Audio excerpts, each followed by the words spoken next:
Comment lutter contre la haine en ligne, sur Internet plus précisément? C'est votre dossier principal en ce moment. Vous recevez plusieurs associations tout à l'heure pour lancer une sorte de coalition inédite avec ces associations. Pourquoi? Concrètement, qu'est-ce que ça change aujourd'hui dans votre stratégie pour lutter contre la haine en ligne? Parce que je crois que c'est un enjeu démocratique majeur. C'est un enjeu de santé publique pour nos enfants, pour nos adolescents. C'est un enjeu de santé démocratique aussi.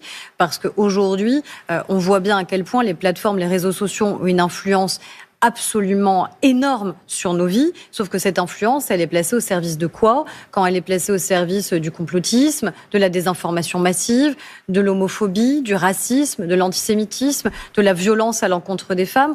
On parle quand même d'un attentat, il y a une semaine, qui a été déjoué, un jeune homme qui avait dans son sac à dos 2 couteaux avec l'ambition de tuer des femmes parce qu'elles étaient des femmes et parce qu'il avait été alimenté par les réseaux sociaux. Concrètement, Aurore Berger, ça veut dire que ces associations, ces 12 associations, quand elles vont signaler des contenus haineux qu'elles ont trouvés en ligne, elles vont tout de suite être regardées de près par les plateformes? C'est-à-dire que, en fait, elles vont être en lien direct avec l'Arcom, l'autorité de régulation, de manière à ce qu'elles soient prioritaires. C'est-à-dire que quand vous avez des associations qui sont des associations clés, des associations sur l'ensemble des champs, antisémitisme qui explose malheureusement, racisme qui ne recule pas, haine anti-musulman, homophobie, violence à l'encontre des femmes, prostitution, eh bien ces associations, elles vont pouvoir signaler des contenus de manière à ce que ces contenus soient retirés de manière beaucoup plus rapide, parce que justement, c'est pas n'importe qui signale, ce sont des associations clés.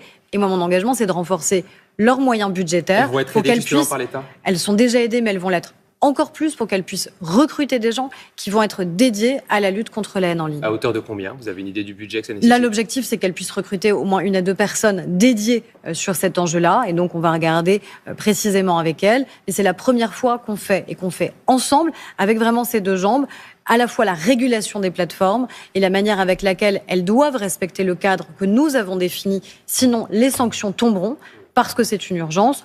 Observatoire de lutte contre la haine en ligne, coalition, faire cause commune de manière à lutter ensemble.